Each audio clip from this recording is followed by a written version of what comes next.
Hello dear friends, मैं doctor कांचन दुरुक्कर। मैं IVF consultant हूँ और पिछले 10 वर्ष से पुणे में कार्यरत हूँ।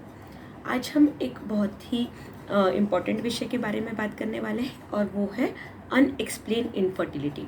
सो unexplained, the name itself explain it कि अनएक्सप्लेन मतलब कि हमने जो नॉर्मल जांचें हमारी कर ली हैं, जो भी हमारे फर्टिलिटी विशेषज्ञ ने हमें बताई है, और उनमें सारी रिपोर्ट्स जो है वो हमें नॉर्मल मिल रही है और हमने मेल और फीमेल दोनों पार्टनर के टेस्ट कर लिए हैं और उसमें ज़्यादा कुछ प्रॉब्लम नहीं हमें दिखाई दे रहा है, और फिर भी जो है कंसीव होने में प्रॉब्लम हो रहा है, ऐसा अगर हमें मिलता है तो हम इसे कहते हैं अनएक्सप्लेन इनफर्टिलिटी।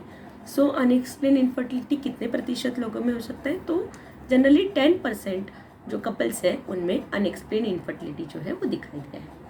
अब अनएक्सप्लेन इनफर्टिलिटी हम कब बोलते हैं? तो जनरली हम लोग जब भी आप अपने फर्टिलिटी कंसल्टेंट से मिलते हैं तो हम लोग कुछ रूटीन जांचें कराते हैं, जिसमें कि आपकी कुछ हार्मोन प्रोफाइल हम कराते हैं, ओवेरियन रिजर्व आपका देखते हैं, थायराइड, प्रोलैक्टिन, ये सारी जो ब्लड टेस्ट है वो नॉर्मल है कि नहीं ये देखते हैं। उसके अलावा आपका एक सोनोग्राफी, एक बेसिक सोनोग्राफी हम करते हैं, जिसमें कि यूट्रस का साइज़ नॉर्मल है, उसमें कुछ फाइब्रॉइड वगैरह नहीं है, ओवरीज का साइज़ नॉर्मल है, उसमें कुछ पीसीओडी या फिर लो ओवेरियन रिजर्व होना ये नहीं है। ओके, उसके अलावा जो ट्यूब्स है, फैलोपियन ट्यूब्स, उसमें कुछ पानी नहीं है, हाइड्रोसल्फिंग्स नहीं है, ये हम देखते हैं। उसके अलावा मेल पार्टनर में हम लोग सीमेन एनालिसिस देखते हैं, जिसमें कि स्पर्म काउंट, मोटिलिटी, मोर्फोलॉजी, ये सारी चीज़ें जो है वो प्रॉपर है कि नहीं ये हम लोग देखते हैं। सो ये सारी चीज़ों के अलावा ट्यूबल टेस्टिंग हम लोग करते हैं। ट्यूबल टेस्टिंग हम पिछले भी वीडियो में मैंने बोला है, जैसे कि एसएसजी, एचएसजी या फिर लैप्रोस्कोपी, ये 3 माध्यम से हम ट्यूबल टेस्टिंग देख सकते हैं। तो ये ट्यूब्स ओपन है, ये भी हमें पता चला है। सो ये जो रूटीन टेस्ट है हमने करवा लिए, वो नॉर्मल है ऐसा हमें मिला है। फिर भी प्रेगनेंसी रहने में अगर प्रॉब्लम है तो उसे हम अनएक्सप्लेन इनफर्टिलिटी कहते हैं। अब ओवुलेशन भी हो रहा है। ओवुलेशन कैसे हम ट्रैक करते हैं? ओवुलेशन स्टडी से, मतलब कि हम सेकेंड डे से ओवुलेशन स्टडी करते हैं, एग रप्चर हो रहा है नहीं हो रहा है।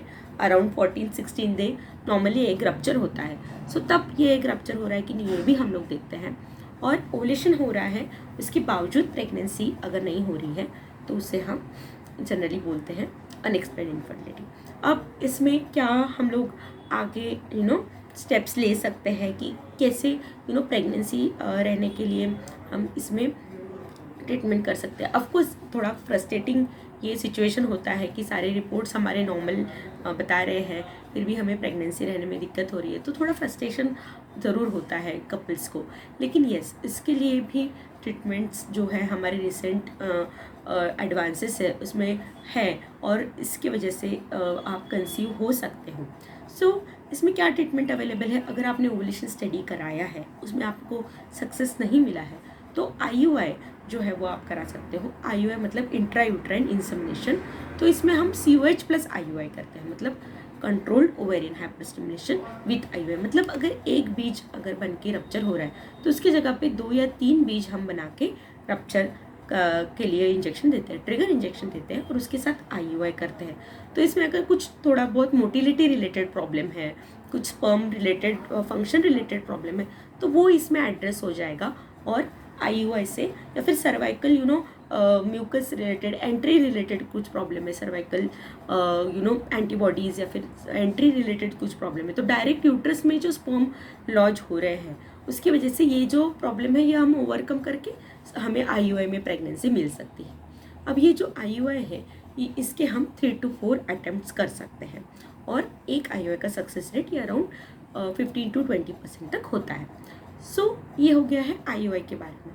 अब कभी कभी हमें नहीं समझ रहा है, समझिए कि हमने सारे जांच करा लिए, नहीं समझ रहा है, तो कभी कभी लैप्रोस्कोपी भी एडवाइस आपको की जा सकती है कि प्रॉपर कारण जानने के लिए। कभी कभी माइल्ड एंडोमेट्रोसिस जो है, माइल्ड टू मॉडरेट, वो हमारे सोनोग्राफी में मिस हो सकता है, जो कि हमें लैप्रोस्कोपी में पता चलता है कि कुछ एंडोमेट्रोटिक स्पॉट्स है, या फिर कुछ जेली है, या फिर कुछ और एंडोमेट्रोटिक डिपॉजिट्स है जिसे हम कहते हैं। तो ये एंडोमेट्रियोसिस की वजह से भी थोड़ा हमें जो सोनोग्राफी में हमें नहीं समझेगा वो लैप्रोस्कोपी में हमें समझ सकता है। और भी कुछ चीज़ें हैं जो हमें अडेशंस हो सकते हैं या फिर और कुछ माइनर ट्यूबल फैक्टर्स हो सकते हैं जो हमें लैप्रोस्कोपी में समझ सकते हैं। तो अगर बिल्कुल भी अगर आपके यहाँ पे IUI की सुविधा नहीं है या फिर और आगे का ट्रीटमेंट अवेलेबल नहीं है, तो कभी कभी आपको अनएक्सप्लेन इनफर्टिलिटी में लैप्रोस्कोपी भी एडवाइस किया जा सकता है। सो लैप्रोस्कोपी एक one of the treatment method रह सकती है अनएक्सप्लेन इनफर्टिलिटी में, पर इसका डिसएडवांटेज यही है कि थोड़ा इन्वेजिव मेथड है। इसमें आपके पेट को टाँके लगेंगे, छोटे छोटे टाँके लगते हैं।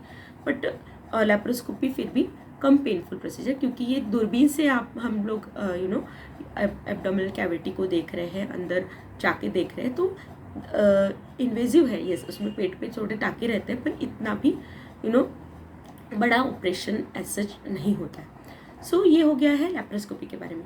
अब IUI भी हमारा फेल हुआ है अगर, और लैप्रोस्कोपी में भी मेजर फाइंडिंग कुछ नहीं है, या फिर लैप्रोस्कोपी में कुछ प्रॉब्लम्स नज़र आए हैं, तो फिर हमें IVF की तरफ जाना पड़ सकता है। अब IVF हमें अनएक्सप्लेन इनफर्टिलिटी में कैसा मदद कर सकता है? हो सकता है कि एग रप्चर हो रहा है और सीमेन भी, स्पर्म काउंट भी अच्छा है, मोटिलिटी अच्छी, पर जो फर्टिलाइजेशन का स्टेप है वो नहीं हो पा रहा है। मतलब कि एग और स्पर्म मिलके जो जाइगोट हम बोलते हैं, एम्ब्रियो बोलते हैं, गर्भ जो है वो नहीं निर्माण हो पा रहा है।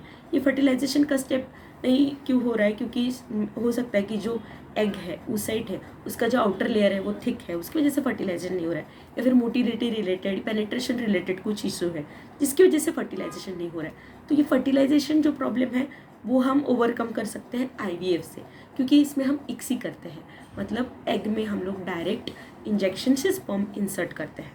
सो इसके ICSI की वजह से हमें फर्टिलाइजेशन मिल सकता है। फर्टिलाइजेशन मिलके हमें एम्ब्रियोज जो मिलेंगे वो हम अगर ट्रांसफ़र करते हैं तो हमें ज़रूर प्रेगनेंसी मिल सकती है। सो ये जो ICSI और एम्ब्रियो ट्रांसफ़र है, इससे हमें मतलब IVF टेक्नोलॉजी से अनएक्सप्लेन इनफर्टिलिटी में भी हमें प्रेगनेंसी मिलने में मदद हो सकती है।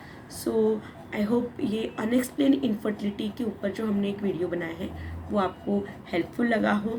और अनएक्सप्लेन इनफर्टिलिटी ज़रूर फ्रस्ट्रेटिंग है, लेकिन इसके ऊपर ट्रीटमेंट है, थोड़ा सा हमें पेशेंस रखना पड़ता है और आगे जाना पड़ता है, लेकिन ऑफकोर्स इसमें हमें सक्सेस ज़रूर मिल सकता है। सो आई होप ये वीडियो आपको इन्फॉर्मेटिव लगा हो। Thank you so much.